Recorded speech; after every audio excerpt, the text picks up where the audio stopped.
দোয়া কবুলের 5টা শর্ত বলে আজকের আলোচনা শেষ। 1 নাম্বার শর্ত, ইউর ইনকাম শুড বি হালাল। হারাম খাইয়া দোয়া করলে কবুল হবে না, ঠিক কিনা? কোটি কোটি টাকা কামাইছে, মসজিদ বানাই দিছে, 1000 কোটি টাকা দিয়ে এতিমখানা, কোনো লাভ হয়েছে? কোনো লাভ হয় নাই। ইন্নাল্লাহা তাইয়্যিব লা ইয়াকবালু ইল্লা তাইয়্যিবা। আল্লাহ পবিত্র, আল্লাহ যেটা গ্রহণ করে ওইটাও হওয়া লাগবে। লা ইয়াকবালু ইল্লা তাইয়্যিবা, হারাম থেকে আল্লাহ কবুল করে না। এক সাহাবী, এক লোক আল্লাহর হাবিবের জামানায় কাবা ঘরের চারদিকে কাঁদতে কাঁদতে, আওয়াজ করবেন না, কাঁদতে কাঁদতে, ঘামতে ঘামতে, দোয়া করতে করতে শেষ। ইয়া রব, ইয়া রব, মাফ করো, মাফ করো। সাহাবীরা দেখে বলে, এর চেয়ে বেশি আমল তো কাউরে করতে দেখলাম না, আজকে তার সব দোয়া কবুল। বিষ্ণু বললেন, তোমরা তাই মনে করো? মাতআমুহু হারাম, ও যা খায় হারাম খায়। মালবাসুহু হারাম, যেটা গায়ে দেয় হারাম টাকার জামা। মাশরাবুহু হারাম, ও যে শরাব খায় এটা হারাম।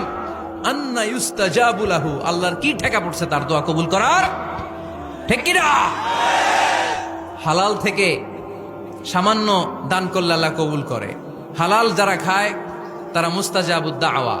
এই যে বাজারের কুলিওয়ালা, ঠেলাওয়ালা, দিনমজুর, আমার রিকশাওয়ালা ভাইয়েরা, মুস্তাজাবুদ দাওয়া। রিকশাওয়ালার কাছে দোয়া চান, ও মুস্তাজাবুদ দাওয়া। ওরে ধমক দিয়েন না, ও দোয়া করলে আপনার জীবন উজালা করে দিবে কে? আপনার বাড়ির দারোয়ান হতে পারে মুস্তাজাবুদ দাওয়া, কারণ বেতন পায় 5000, ওর হারাম ঢুকবে কেমনে? যেটা খায় ওইটাই হালাল। এজন্য আপনার ইনকাম হালাল হতে হবে দোয়া কবুলের জন্য। শর্ত নাম্বার 1। শর্ত নাম্বার 2, দোয়া করার সময় দোয়া করতে হবে একজনের কাছে, তিনি কে? আল্লাহর কাছেও কিছুক্ষণ মসজিদে চাইলেন, আবার মাজারে যেও বাবার কাছে চাইলেন, দোয়া একেবারে কবুল কবুল হবে? খবরদার, চাইতে হবে একজনের কাছে, তিনি কে? 3 নাম্বার শর্ত, দোয়া করার সময় ইয়াকিন থাকতে হবে। ইয়াকিন, উদউ আল্লাহ ওয়া আনতুম মুকিনুনা বিল ইজাবা। এমন ভাবে দোয়া করেন যে আপনি নিশ্চিত, আমি যা বলছি আমার আল্লাহ শুনছেন, আমি যা বলছি এ দোয়া আল্লাহ কবুল করবেন, অবশ্যই করবেন। আল্লাহর উপর আস্থা একটু কম না?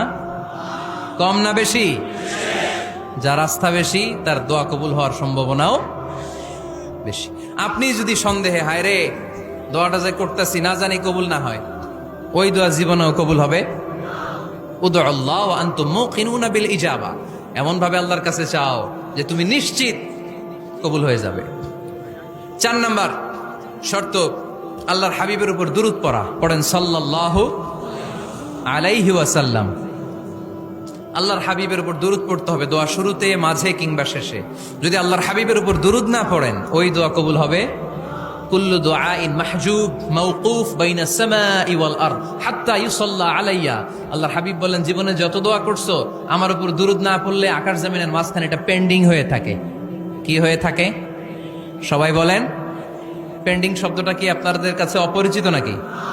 মেসেজ করছেন বন্ধুরে, মোবাইলে টাকা নেই, মেসেজটা কি হয়ে থাকে? পেন্ডিং। তো দোয়া করছেন, দুরূদ পড়েন নাই, পেন্ডিং। আজকে রাত্রে যে ইচ্ছা মতো আল্লাহর হাবিবের উপর দুরূদ পাঠায় দিবেন, যত দোয়া পেন্ডিং হয়ে আছে সব আরশে উঠায় দিবে কে? দোয়া কবুলের সর্বশেষ শর্ত হচ্ছে মুওয়াফাকাতুদ দোয়া বিদ-দাওয়া। দোয়ার সাথে দাওয়া লাগবে। দোয়ার সাথে সবাই বলেন, দোয়ার সাথে কি লাগবে? দাওয়া। দোয়া করলেন, আল্লাহ পরীক্ষায় ফার্স্ট হওয়ার তৌফিক দান করো, লেখাপড়ার সাথে কোনো খবর নাই, একেবারে ফার্স্ট হয়ে যাবেন। অনেক সময় মাহফিল শেষে অনেক বাবারা কলম নিয়ে আসে আমার কাছে।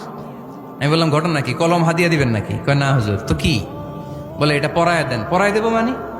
আমার ছেলের পরীক্ষা, আপনার এই ফু দেওয়া কলম দিয়ে পরীক্ষা দিলে গোল্ডেন এ প্লাস। আমি কই, পড়াশোনা না করলে ডবল জিরো, ঠিক কিনা? আগে পড়াশোনা করতে হবে, তারপর দোয়া চাইলে ওই দোয়ায় কাজ হবে, ঠিক কিনা? এটাই ইসলাম। অসুস্থ, আপনি যদি শুধু দোয়া চান সুস্থ হবেন? চিকিৎসা করা সুন্নাহ। যেই রোগ হয়েছে ওই রোগের চিকিৎসা নেওয়া কি সুন্নাহ। আল্লাহর হাবিব অসুস্থ হলে চিকিৎসা নিতেন। হাতে একবার বিচ্ছু কামড় দিল আল্লাহর হাবিবের আঙ্গুলে, তিনি রেগে গেলেন, ব্যথা পেলেন, আর বিচ্ছুরে বললেন, আরে বিচ্ছু, মানুষও চিনোস না, নবীও চিনোস না, কোথায় কামড় দিতে হবে এটাও জানোস না, কিন্তু কামড় যখন দিয়ে ফেলছে বিশ্বনবী ব্যথা পাচ্ছেন। বিশ্বনবী সূরা ইখলাস পড়ে, ফাতিহা পড়ে ফু দিতে লাগলেন, আর আম্মা জান আয়েশাকে বললেন, লবণের পানি গরম দিয়ে ঢালতে থাকো, আম্মা জান আয়েশা লবণের পানি আনলেন। লবণের গরম পানির ভেতরে সোডিয়াম ক্লোরাইড আছে, ন্যাচারাল পেইন কিলার, ব্যথা নাশ করে। আম্মা জান আয়েশা গড় করে লবণের পানি ঢালতে লাগলেন। আল্লাহর হাবিব কোরআন পরে ফু দিতে লাগলেন। পানি ঢালা শেষ, গড় করে লবণের পানি ঢালা শেষ, বিশ্বনবীর দোয়া পড়া শেষ, এর মধ্যে আঙ্গুলের ব্যথাও শেষ। কারণ দুইটার সমন্বয় হয়েছে, দোয়াও আছে, দাওয়াও